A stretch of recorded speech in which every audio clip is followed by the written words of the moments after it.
Dear students, যে যেখান থেকে ভিডিওটি দেখছো সবাইকে স্বাগতম। আজকে আমরা গতি অধ্যায়ের এমসিকিউ কিছু পড়ব।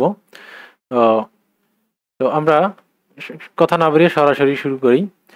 প্রথমটা হচ্ছে যে চলন্ত একটি বাসের ভিতরের যাত্রী, এক নম্বর হচ্ছে বাসের সাপেক্ষে স্থির, ল্যাম্পপোস্টের সাপেক্ষে স্থির, আর বাসের অন্য যাত্রীর সাপেক্ষে স্থির। তাহলে কি হবে? আমরা এই গতির যে আপেক্ষিকতা আছে সেটা নিয়ে আমরা আলোচনা করছি যে এখানে সবসময় চলন্ত বাসের যাত্রী যখন, এটা হচ্ছে যাত্রী, এবং আর প্রসঙ্গ কাঠামোগুলো কার কার কথা বলতেছে? এক নম্বর প্রসঙ্গ কাঠামো বলতেছে বাস। এখানে প্রসঙ্গ কাঠামো বলতেছে বাস, এখানে প্রসঙ্গ কাঠামো হচ্ছে ল্যাম্প পোস্ট, এখানে প্রসঙ্গ কাঠামো হচ্ছে বাসের অন্য যাত্রী।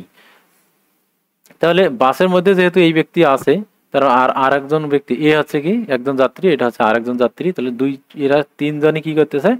একসাথে বাসের দিকে যাচ্ছে। তার মানে তারা কি সমবেগে যাচ্ছে, একজনের সাপেক্ষে আরেকজনের বেগ কি শূন্য। যখন একটা বস্তু, অনেকগুলো বস্তু যখন একই বেগে একই দিকে গতিশীল থাকে, তখন তাদের নিজেদের সাপেক্ষে কোনো গতি থাকে না। তার মানে তারা একজন আরেকজনের সাপেক্ষে স্থির থাকে। আর রাস্তার উপর যখন একটা গাছ থাকবে বা ল্যাম্পপোস্ট থাকবে, সেটা থেকে কিন্তু বাসটা সামনের দিকে এগিয়ে যাচ্ছে, তাহলে ল্যাম্পপোস্টের সাপেক্ষে তারা কি হবে? গতিশীল হবে। তার মানে এখানে রাইট হবে, এটা হচ্ছে ভুল। শুধুমাত্র বাসের সাপেক্ষে স্থির হবে এবং বাসের অন্য যাত্রীর সাপেক্ষে স্থির হবে, অর্থাৎ 1 আর 3 হবে। 2 নম্বর হচ্ছে বৈদ্যুতিক পাখার গতি কিরকম গতি। তো বৈদ্যুতিক পাখার গতি আমরা জানি সেটা কি করে, এটা বৃত্তাকার পথে ঘোরে, তাহলে সেটা হচ্ছে ঘূর্ণন গতি। এটা নিয়ে খুব বেশি কথা বলার কিছুই নাই। একটি শিশু দোলনায় দোল খাচ্ছে, এক্ষেত্রে নিচের কোনটি সঠিক? 3 নম্বর হচ্ছে কি, একটি শিশু দোলনায় দোল খাচ্ছে। তো আমরা জানি দোলনার ক্ষেত্রে কি হয়, এটা সামনের দিকে যায়, আবার একই সময় পর পর পিছনের দিকে আসে। যখন কোনো একটা বস্তু তার গতিপথের অর্ধেক সময় একদিকে যায়, বাকি অর্ধেক সময় অন্য দিকে যায়, তখন সেটাকে আমরা বলি কি পর্যাবৃত্ত গতি। তো পর্যাবৃত্ত গতির কিছু শর্ত আছে, সেটা হচ্ছে সর্বোচ্চ উচ্চতায় গতিশক্তি কম। তার মানে আমরা জানি যে এই বস্তুটা, আমরা যদি একটা পর্যাবৃত্ত গতিসম্পন্ন কণার গতিবেগটা একটু বিশ্লেষণ করি, তাহলে আমরা দেখবো যে এই যে একটা বস্তু কি হয়, এটা হচ্ছে, এটাকে বলে সাম্যাবস্থা। এখান থেকে আস্তে আস্তে উপরের দিকে ওঠে, তার যত উপরের দিকে ওঠে তার বেগ আস্তে আস্তে কমতে কমতে যখন এই জায়গায় শূন্য হয়ে যায়, তখন সে আবার ব্যাক করে। তার মানে এটা হচ্ছে তার সর্বোচ্চ উচ্চতা। তাহলে সর্বোচ্চ উচ্চতায় গতিশক্তি কি হবে? কমই হবে। তখন গতি বেগ তার শূন্য এখানে, তাহলে গতিশক্তি তো শূন্য হবে, অর্থাৎ সবচেয়ে কম। ভালো কথা, সবচেয়ে কমই হবে। আর এখানে সবচেয়ে বেগ বেশি, এখানে গতিশক্তি সবচেয়ে বেশি হয় সাম্যাবস্থায়। সাম্যাবস্থায় বেগ সবচেয়ে কম, এটা ভুল কথা। তার কারণ সাম্যাবস্থায় বেগ সবচেয়ে বেশি হবে, তার কারণ সে যত নিচের দিকে নামবে, আমরা জানি একটা বস্তু যত নিচের দিকে নামে তার বেগ বাড়তে থাকে। তাহলে বাড়তে বাড়তে সাম্যাবস্থাটা সবচেয়ে নিচু পয়েন্ট, তাহলে এখানে বেগ সর্বোচ্চ বেশি হবে। যখন আবার উপরের দিকে উঠবে তখন তার আবার বেগ কমতে থাকবে। তার মানে সাম্যাবস্থায় বেগ হবে সবচেয়ে বেশি, এটা ভুল। ধরুন সাম্যাবস্থা হতে সর্বোচ্চ উচ্চতায় শক্তি, মোট শক্তি কম। এখন মোট শক্তির যে জায়গাটা, মোট শক্তি সবসময় কি থাকে? সমান থাকে। মোট শক্তি আমরা জানি যে একটা বস্তু যখন গতিশীল থাকে, তখন স্থিতিশক্তি এবং বিভব শক্তির যোগফলটাকেই বলা হচ্ছে মোট শক্তি। মোট শক্তি সবসময় কি থাকে? সমান থাকে। তাহলে সাম্যাবস্থা থেকে সর্বোচ্চ উচ্চতায় মোট শক্তি কম, কথাটা সঠিক না। মোট শক্তি সবসময় কি থাকবে? সমান থাকবে। তাহলে এখানে শুধুমাত্র সঠিক হবে কি 1 নম্বর। তাহলে এখানে অপশনে 1 নম্বর, শুধু 1 নম্বর সঠিক হবে। ঠিক আছে। এরপর দেখো, তো এখানে একটা জিনিস মাথায় রাখবা, মোট শক্তি এবং গতিশক্তি জিনিসটা কিন্তু আলাদা। মোট শক্তি এবং গতিশক্তি জিনিসটা আলাদা। এই জায়গায় বিভব শক্তি সবচেয়ে বেশি, গতিশক্তি সবচেয়ে কম, এই 2 পয়েন্টে। আর এখানে হচ্ছে গতিশক্তি সবচেয়ে বেশি, বিভব শক্তি সবচেয়ে কম, কিন্তু মোট শক্তি সবসময় সমান থাকবে। স্প্রিং এ ঝুলানো, স্প্রিং এ ঝুল ঝুল ঝুলানো, ঝুলতে থাকা আর কি, স্প্রিং এ ঝুলানো ঝুলতে থাকা বস্তুর গতি কি রকম হবে? তাহলে স্প্রিং এর ক্ষেত্রে একটা বস্তু ঝুলে যায়, তখন ওটা উপরের দিকে ওঠে, আবার নিচের দিকে নামে, উপরে ওঠে নিচে নামে। তাহলে এটা কেমন গতি হবে? পর্যায় গতি। ঠিক আছে। তখন একটা আমরা জানি যে একটা বস্তু যদি একই পথে সামনে যায় পিছনে আসে, তাহলে এগুলোকে পর্যায় গতি বা পর্যাবৃত্ত গতি বলে।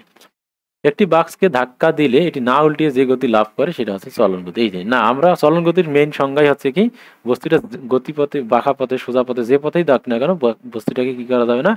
নিজের সাপেক্ষে ঘোরা যাবে না। অর্থাৎ যখন একটা বস্তু উল্টে যাবে তখন নিজ অক্ষের সাপেক্ষে উল্টে যাবে, তাহলে তখন এটা কি থাকবে না, চলন গতি থাকবে না। অর্থাৎ চলন গতি, যে কোনো জিনিসের গতিটা তখনই চলন হবে যখন সেটা না ঘুরে যায়। যেমন এই কার্সরের যে লম্বা দাগটা দেখো, আমি এখানে বাঁকা পথে নেই, সোজা পথে নেই, যেখানে নেই না কেন এটা দেখো নিজের অক্ষের সাপেক্ষে ঘুরতেছে না, সবসময় এটা খাড়া লম্বা ভাবে আছে। তাহলে এই যে কার্সরের যে গতিটা তোমরা দেখতে পাচ্ছ, এটা অবশ্যই কি গতি, চলন গতি। কিন্তু এটা যদি কি হইতো, কার্সরটা চলছে, চলার পথে যদি এরকম বেঁকে যাইতো, এক জায়গায় এরকম আর এক জায়গায় এরকম খাড়া থাকতো, তখন এটা কিন্তু চলন গতি হতো না। ঠিক আছে, তো যে জিনিসটা উল্টে না সেটা হচ্ছে চলন গতি। চলন গতির আরেকটা বৈশিষ্ট্য হচ্ছে এর প্রত্যেকটা কণা সমান দূরত্ব অতিক্রম করে।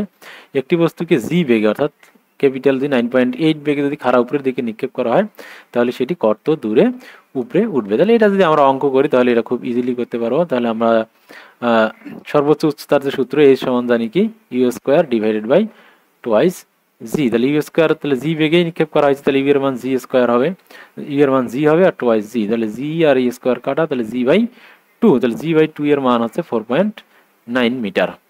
ঠিক আছে, একটি মুক্তভাবে পড়ন্ত বস্তু 5 সেকেন্ডে 25 মিটার দূরত্ব অতিক্রম করে, ষষ্ঠ সেকেন্ডে বস্তুটি আর কত দূরত্ব যাবে।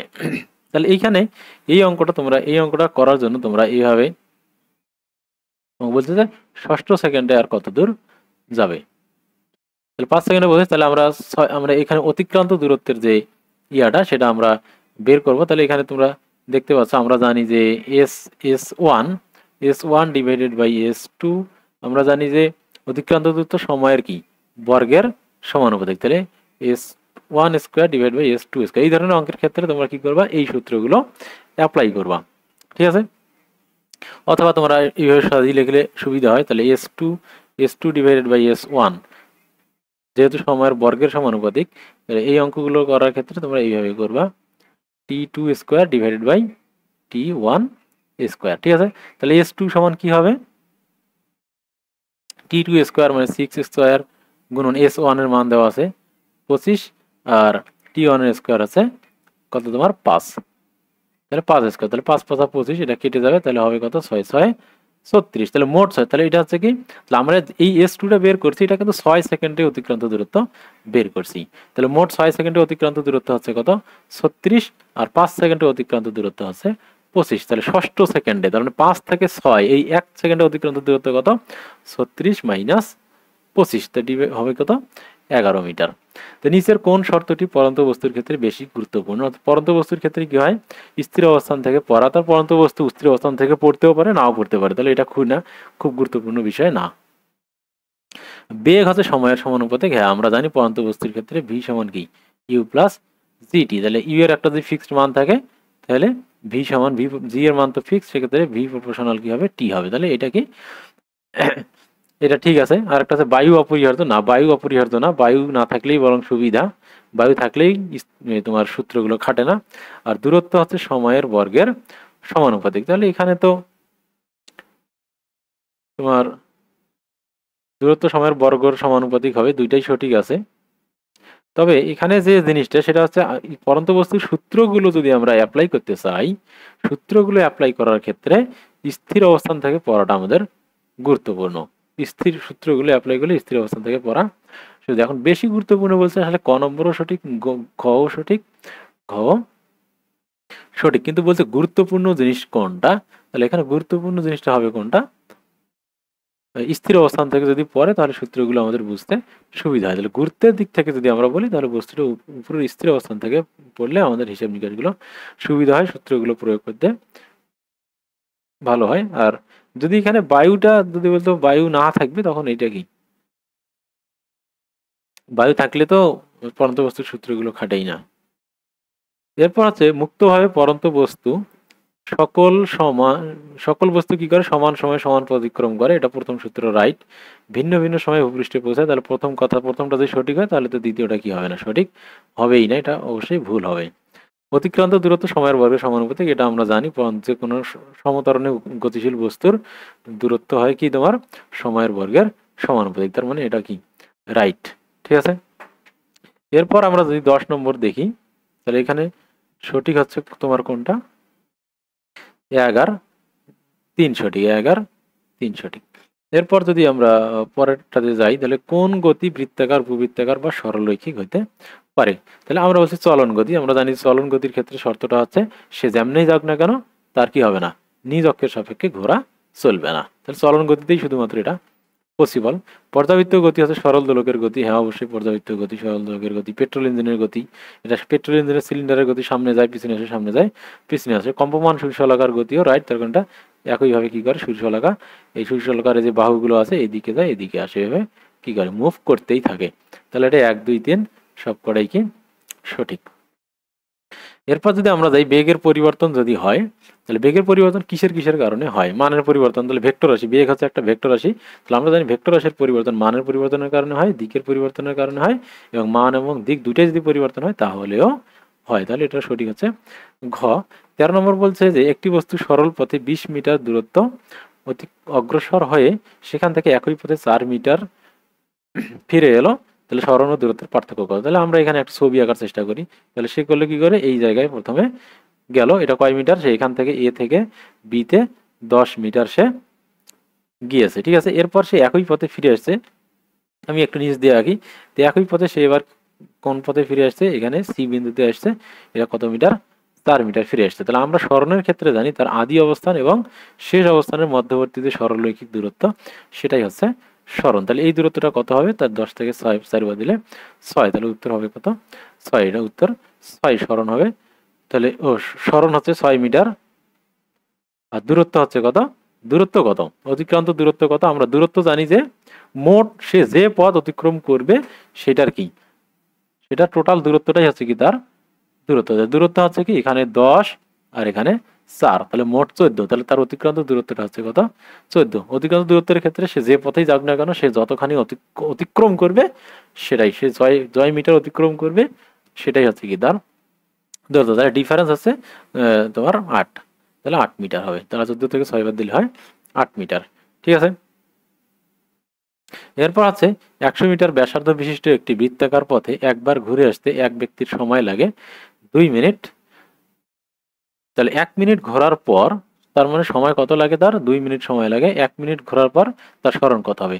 তাহলে একটা বৃত্তাকার পথ এটা, তো এই যে বৃত্তাকার, সরি এটা উপবৃত্তাকার হলো, তো আমরা একটা বৃত্তাকার পথ আঁকার চেষ্টা করি। তাহলে এই যে বৃত্তাকার পথ, এর যে ব্যাস দেওয়া আছে, ব্যাসার্ধ দেওয়া আছে 100 মিটার, ঠিক আছে। এটা কয় মিটার, আর সমান দেওয়া আছে 100 মিটার।